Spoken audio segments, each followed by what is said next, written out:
Thank you to SAGES for the opportunity to speak and share my experiences navigating the digital age as a relatively new physician in practice. I have no disclosures. So just to set the stage a bit for our talk, as a surgeon preparing for an upcoming tough case, what are the resources available to help me think about all the aspects of a patient's management? I might turn to a few of my trusted textbooks. I may look at a few online videos presented at SAGES. Here I am using the YouTube platform to look up some SAGES videos on a paraesophageal hernia repair. I can wait for the next surgical society meeting. Our conference was rescheduled for August, but similar to so many conferences, the in-person experience was canceled. So in our new post-pandemic society, waiting for conferences to get information may not be the best strategy. Another thing I can do, which is important for me and maybe for you too, is I'll talk to my mentors. I'm going to talk to my mentors in Seattle and get their opinions. I'll talk to my mentors here at GW for their opinions. But at most, we're talking about getting the opinions of 3, maybe 4 people. But what if I had access to an even larger network of colleagues? A network that led to a map of connections and opinions and experiences that looks more like this. Well, a map like this is available to me because of all the various forms of social media today that have really revolutionized the way we communicate and socialize.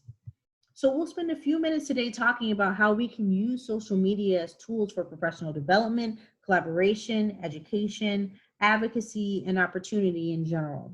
I'm not sure how many of you are using social media in your practice or in residency for one of these purposes, but the hope is that this will be a review for many of you. And if not, it will help you think about incorporating social media into your practice or your training experience. Most of this talk will focus on the social media platforms, Facebook and Twitter, not some of the other social media and traditional media platforms. So we'll start with professional development and we'll focus for a moment on Facebook. So in an effort to be a part of the rise in social media use for physicians, SAGES established several closed Facebook groups, but this one in particular is dedicated to the discussion of surgical diseases of the esophagus, stomach, and small intestine. So once this forum was created, we really set out to understand how members were actually using the forum. So this was a study done by me and my colleagues at the University of Washington during my fellowship.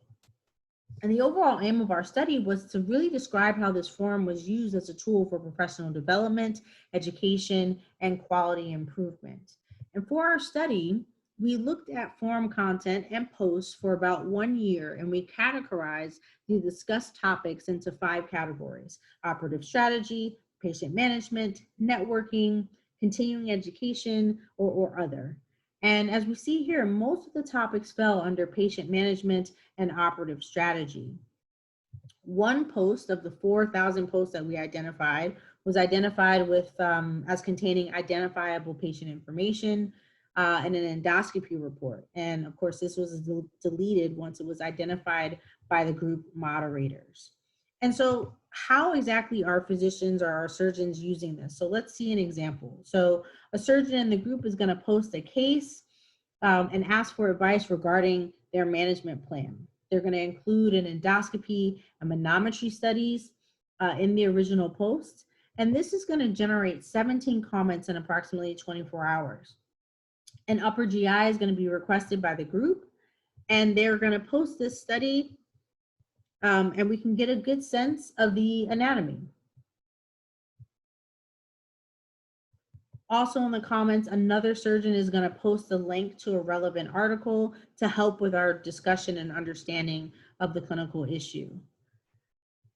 And so from that, the original surgeon is going to note the comments and then express that they are going to modify the plan for the patient by performing a repeat manometry study based on the feedback of the group. And so in our study, we also talked about the limitations of the forum, things like opinion overload, groupthink phenomenon, and the bandwagon effect can make these forums, whether it's on Facebook or any other platform, it can make these forums breeding grounds for letting popular opinions rather than traditional evidence become the norm. And that can have very serious implications if we're thinking about using this to help us with clinical decisions. And of course, finally, anything that's online is theoretically discoverable. So navigating and being especially sensitive to patient privacy will continue to be a concern.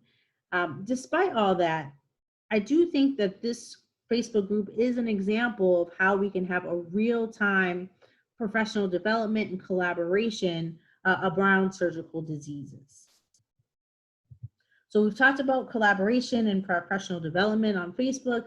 Let's shift to education, opportunity, and advocacy, which I think is best illustrated on Twitter.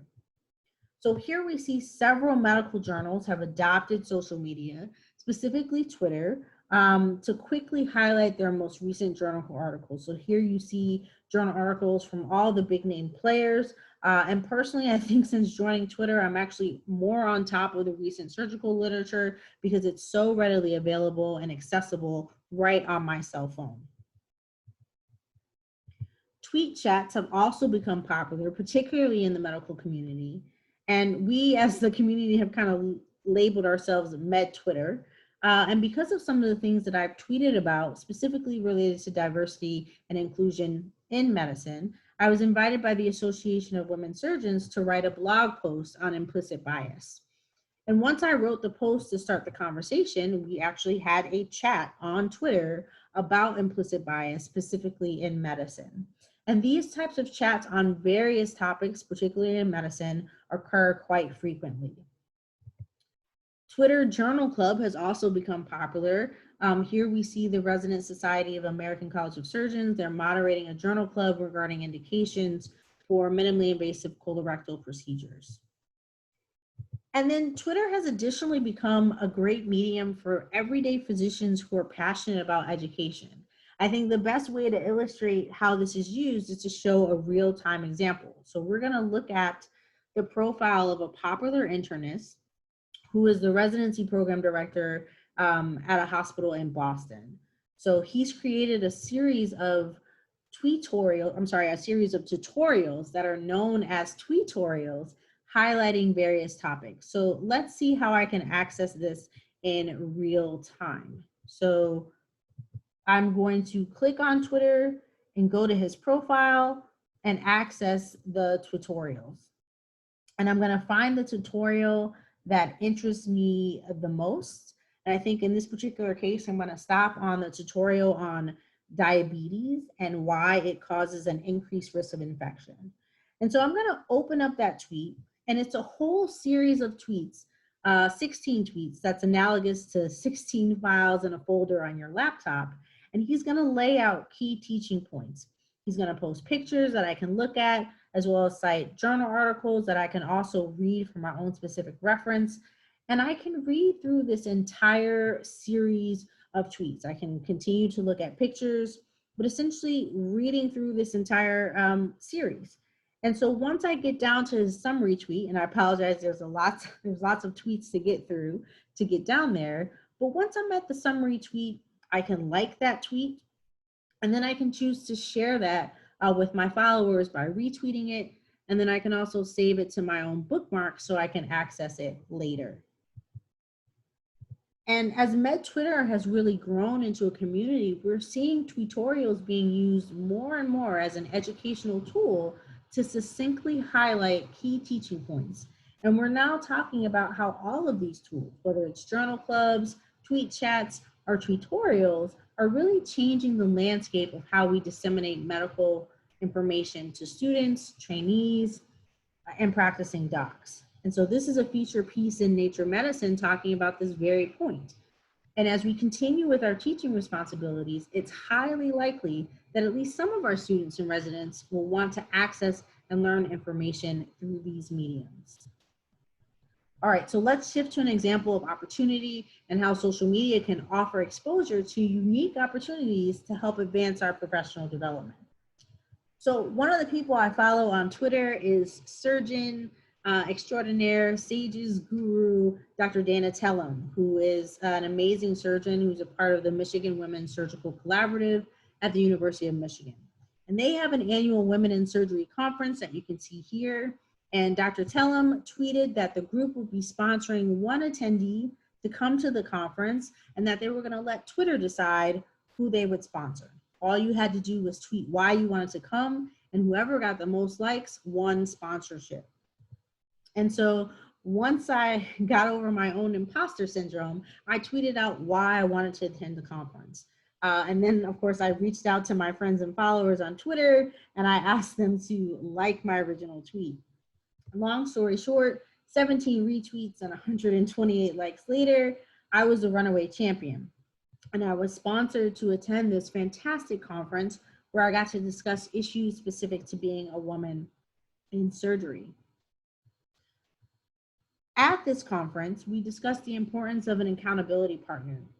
And a good friend of mine, who is a pediatric surgeon, also attended the conference, and we committed to being accountability partners there. So each month we set personal and professional goals for ourselves, and this has really been key to my personal and professional development. So this is just a personal example of how social media can create a space for opportunities that we may not have had otherwise. Again, this opportunity and the peer mentorship that I've enjoyed was created and fostered specifically and uniquely on Twitter. All right, we're in the home stretch.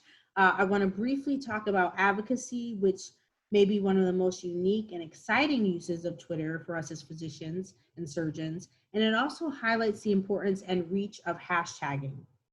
So many of us may remember seeing on Twitter or hearing about it on the news when the NRA tweeted a dismissive tweet that physicians should stay in their own lane with regards to expressing opinions about gun control and its implications.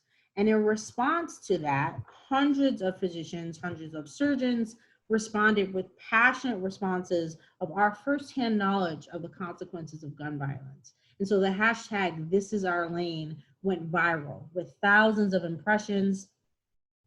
And this not only went viral on social media, but it really created a movement where the hashtag was used widely in other media platforms. So here it is in an article in the New England Journal of Medicine and various other news outlets. And it really mobilized physicians. We see some trauma surgeons here in the pictures that I showed on this slide. It really mobilized us to speak out on news outlets, and it created opportunities for us to speak at news outlets and to really advocate for evidence-based solutions to the gun problem that we have in this country. Another example of the power of the hashtag, I look like a surgeon. This hashtag was created by an amazing surgical resident who you see at the top of the slide, and it was created to bring awareness to implicit bias that women and other underrepresented groups can experience in surgery. This was also followed by the New Yorker OR Cover Challenge, which was created by another amazing surgeon. The New Yorker magazine had an issue of all women in the OR, under the OR lights, and this inspired hundreds of women to recreate this image. And so there are thousands of tweets out there for the world to see the number of women who are in surgery, who are thriving in the field. And this has really inspired girls, women, and even men of all ages. Similarly, and lastly, as an example, the Black Men in Medicine hashtag was created to inspire and encourage young men in light of the extensively reported and documented shortage of Black men in medical school. So if you type this hashtag, you'll see an inspiring, and I do mean an inspiring, collection of Black men at various stages of their medical careers. And I really love this tweet by Dr. Capers, who is the cardiologist who actually is one of the founders of the hashtag. And he states that the purpose of the hashtag is to inspire, and that if you can see us, you can be us. So all of these hashtags are examples of ways in which physicians can use social media to have direct and immediate impact on the issues in the medical field that we're passionate about.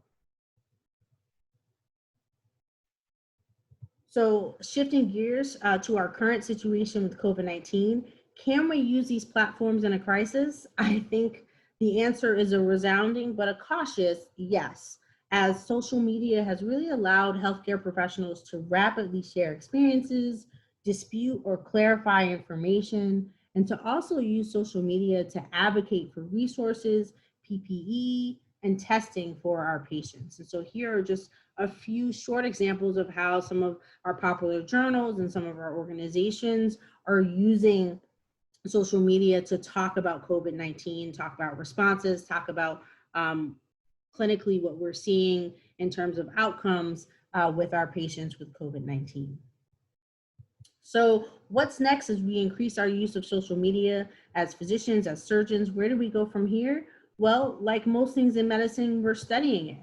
More and more, we're seeing research and publications on the best ways for physicians to use social media. I just want to quickly highlight the study by our deans here actually at GW, at George Washington. In this study, they studied the activity of medical students, the Twitter activity of our medical students, and then they conducted interviews looking for themes. And what they found is that the students' tweets reflected a mix of personal and professional content, and they found that Twitter provided value in two major domains, which I hope sounds similar to some of the things that we've been talking about. They provided value in terms of access and voice. So students gained access to information, to experts, to a variety of perspectives, including patient perspectives, and to communities of support. They also gained a platform for advocacy, control of their digital footprint, and a sense of equalization within the medical hierarchy. So just some closing points. Now that we've talked about the various tools social media has to offer, let's talk briefly about some of the keys to success and how to avoid pitfalls. So as great as social media is, there is 100% the potential for serious consequences if it's not used responsibly and professionally. For those of you who are thinking about getting on these platforms after this talk or after hearing more buzz about social media. So some important guidelines. So you want to make it a point to share information from credible sources, and that means looking at the sources before you post or retweet the content. Understand that everything on these platforms is discoverable and it lives forever. Most of the literature out there wisely says to avoid giving medical advice to patients on these platforms. And similarly, if you're seeking out clinical advice, please consider that source. Consider the source of the guidance, particularly before you choose to clinically manage a patient based on that advice. Always, always, always protect patient info by de-identifying it or by obtaining consent from a patient before posting. And please make a point to read and understand your own hospital social media policy so that you can be in compliance. And lastly, most importantly, as a general rule, please be kind on these platforms. So with the thought that kindness rules, I'll close and say that I hope I've shown you just a few of the ways that social media can be used as a tool for these 5 things in our normal everyday, and even and especially in a crisis. And I hope that by showing you some examples of how little old me is engaging in these platforms, that you'll feel like this is something that you can easily become involved with. So thank you again to SAGES for the opportunity, and I look forward to seeing you all on these platforms. Thank you.